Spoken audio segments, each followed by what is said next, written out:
Birdenbire hayatımın tümü oldu. Gecelerime gün gibi doldu. Gidersen bir gün bir üzülür çok. Hayatımın tümü oldu. Gecelerime gün gibi doldun. Gidersen bir gün bir kırılır çok. Adı lazım değil, baş harfi. Assalamualaikum warahmatullahi wabarakatuh. Fir'aun Amin Rais viral ya. Ini ada di solopost.com. Amin Rais _2. Fir'aun punya ratusan penyihir seperti buzzer yang dibayar tinggi. Jadi ketua Majelis Syuro Partai Umat ya, Amin Rais itu ikut ya, nimbrung dalam merespon penilaian Cak Nun yang mengatakan Indonesia itu rejim sekarang dikuasai oleh Fir'aun, yaitu Jokowi, dikuasai oleh Korun, yaitu Attori Salim dan kawan-kawannya 10 naga, dan juga dikuasai oleh Haman ya, yaitu Luhut Binsar Panjaitan. Rame berhari-hari. Dan sekarang Amin Rais, tolong Amin Rais itu ngomong gini dia. Jadi ketika Cak Nun, kata Amin Rais ya, membicarakan Fir'aun dan kawan-kawannya serta membandingkan dengan Fulan dan kawan-kawannya, ya diambil saja pesan moralnya, katanya. Jika ada yang menghujat, kita dengarkan. Begitu pula bila ada yang bersimpati juga kita dengarkan. Kata Amin Rais, dikutip melalui YouTube Amin Rais Official. Wah, dia bikin YouTube khusus ya, khusus mengemukakan pendapatnya tentang Fir'aun. Maka dia, Amin Rais, menyarankan agar pendapat masyarakat tidak harus selalu berakhir dengan laporan kepada pihak berwajib.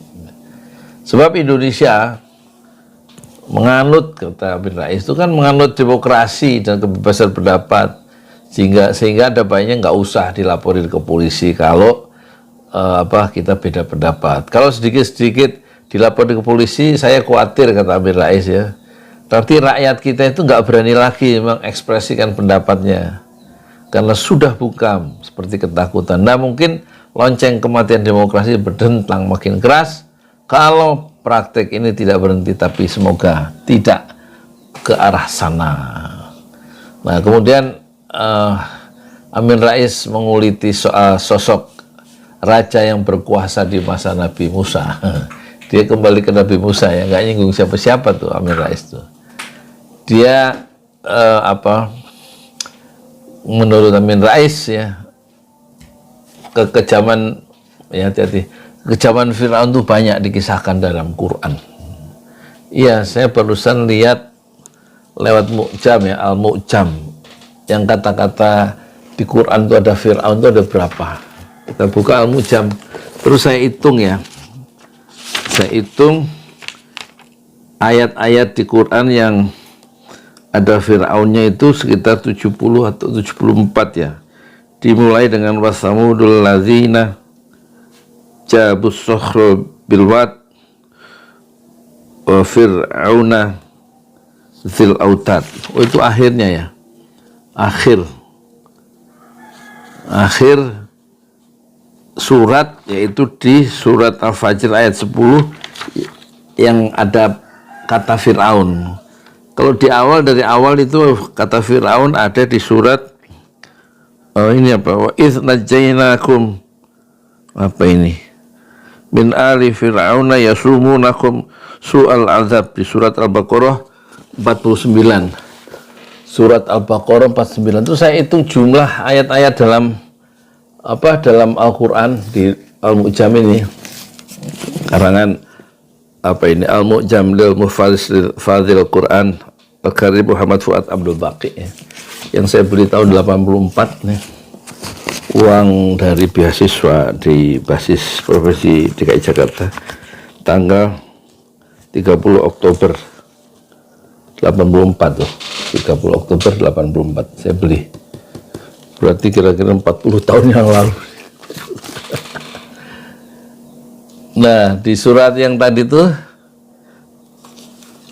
Fir'aun di surat surat Al-Baqarah ya. Surat Al-Baqarah, wa idz najainakum min ali fir'auna yasumunakum su'al azab ya. Artinya apa sih nih? Dan ingatlah ketika kami menyelamatkan kamu dari Fir'aun dan pengikut-pengikut Fir'aun, mereka menimpakan siksaan yang sangat berat ya. Su'al azab. Apa itu? Yudzabbihuna abna'akum wa yastahyuna nisa'akum. Jadi keputusan politik Fir'aun itu memang dahsyat itu. Yudzabbihuna abna'akum. Ya, membunuh, menyembelih bayi perempuan yang lahir. Luar biasa. Dicek sama tentara-tentaranya itu siapa yang hamil, emak-emak itu kapan lahirnya. Waktu lahir dilihat perempuan apa laki. Laki kalau laki apa katanya ini, wa yastahyuna nisa'akum. Ya, membiarkan yang hidup yang perempuan, kalau yang laki dibunuh, disembelih. Karena kekuasaan Firaun takut nanti ada yang akan merobohkan kekuasaannya di masa mendatang kalau bayi laki-laki itu tumbuh dewasa dan bisa mengancam kekuasaannya. Sampai sebegitu takutnya, sampai sebegitu tamaknya dia mempertahankan kekuasaan sampai lebih dari 2 periode. Pengen selama-lamanya. Ya kalau dia bayi laki-laki sampai dia umur 20 itu kan satu generasi. Kalau bisa memang penguasa itu punya watak begitu memang umumnya itu. Pengen kekuasaan diperpanjang. Kalau kepala desa pengen yang tadinya 4 tahun pengen jadi 9 tahun misalnya. Ikut-ikut atasannya. Yang pengen diperpanjang 3 periode. Jadi yang bawah ya, kepala desa kemarin rame-rame ke Jakarta, nginep di hotel situ tuh. Penuh hotel itu, Hotel Mercury di Mangga 2, penuh sama kepala desa. 3 hari nginep. Intinya satu, bagaimana mereka ya mendapat perpanjangan kekuasaan sebagai kepala desa selama 9 tahun. Luar biasa.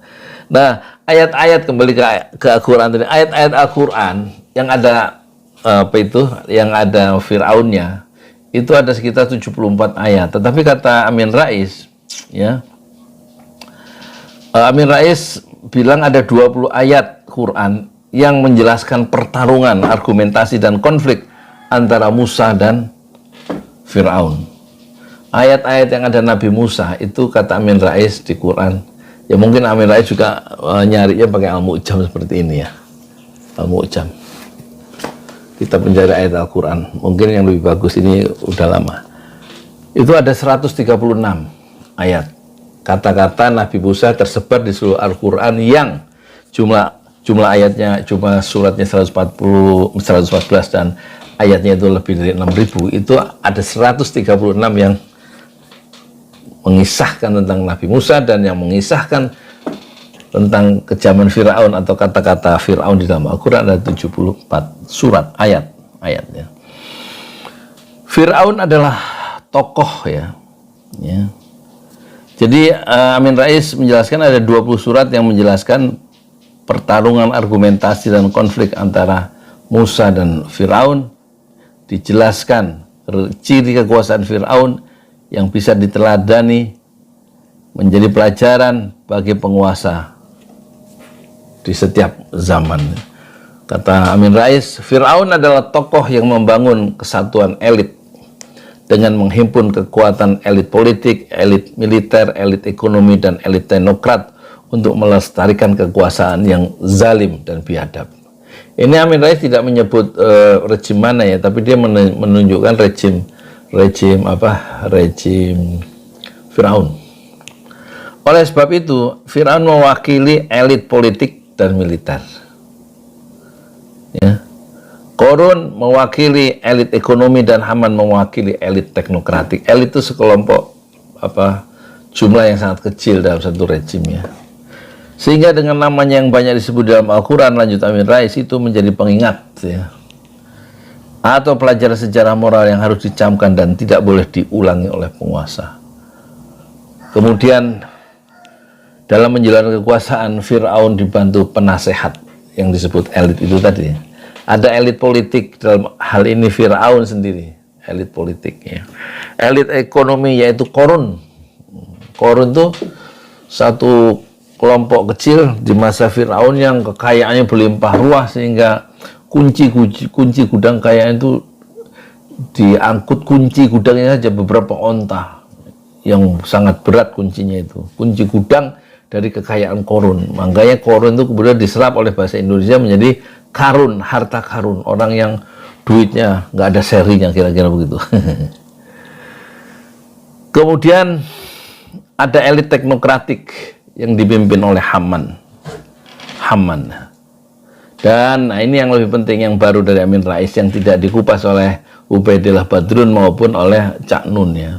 Kalau Ubaidillah Badrun yang pengamat dari Universitas Negeri Jakarta, dia mengatakan meskipun Cak Nun itu sudah minta maaf katanya, tapi substansi kritiknya itu tidak hilang, bahwa Indonesia sudah dikuasai secara sempurna ya kan, kata Cak Nun, oleh 3 elit tadi, elit politik, elit ekonomi, dan elit teknokratik, kalau meminjam bahasanya Amin Rais ya.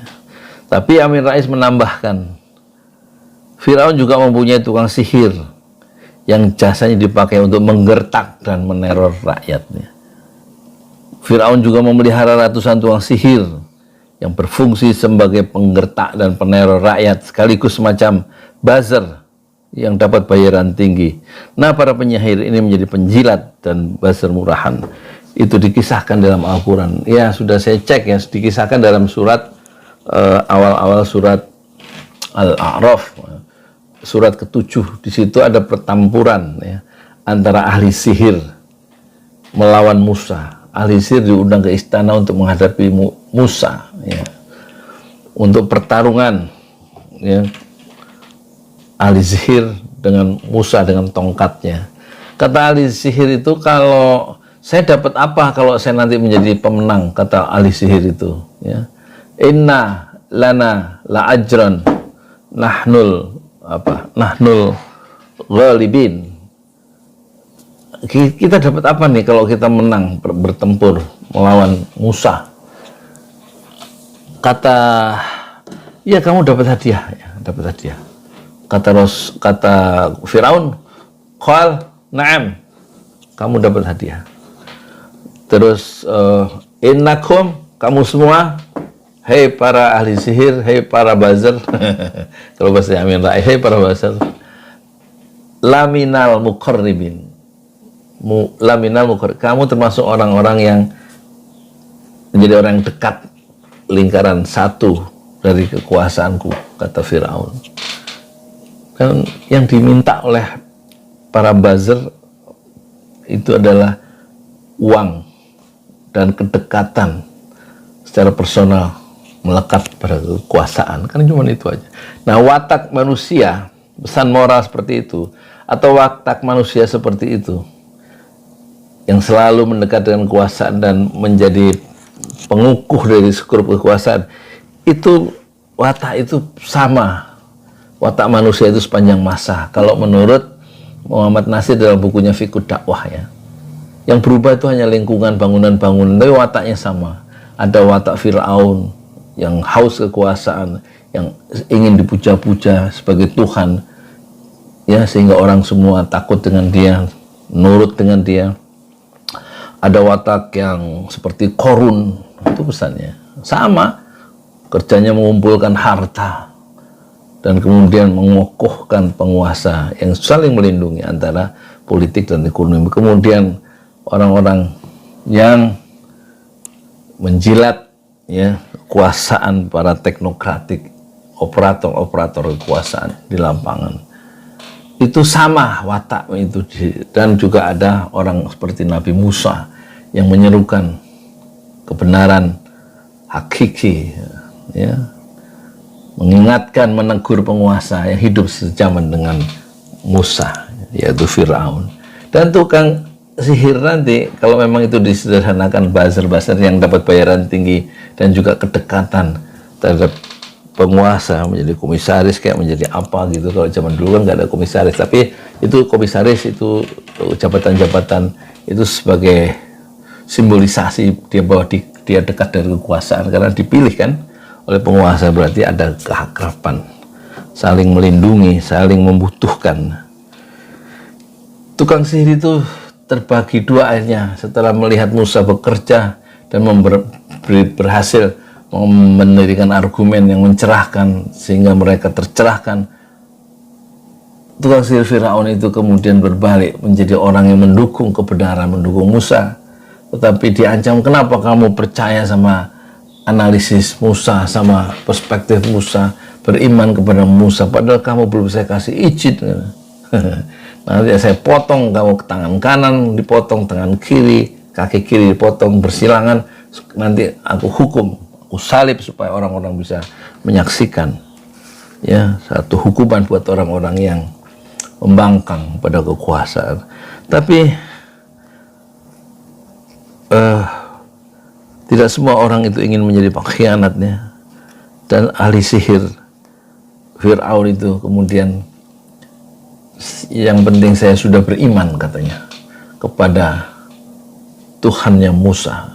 Dia sudah melakukan satu semacam switching paradigm ya. Jadi perubahan paradigma, perubahan orientasi dalam kehidupan. Dia menemukan ya pijar intelektualisme yang penuh dengan kebenaran, kejujuran.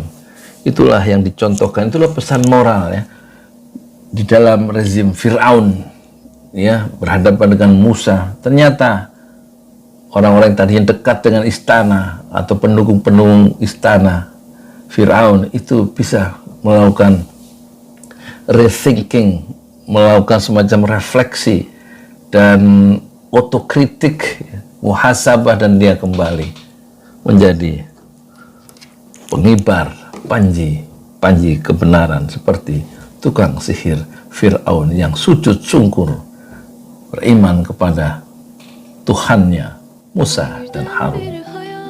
Assalamualaikum warahmatullahi wabarakatuh. Gibi doğdu, gidersen bir gün bir üzülür çok. Hayatımın tümü oldu, gecelerime gün gibi doğdu.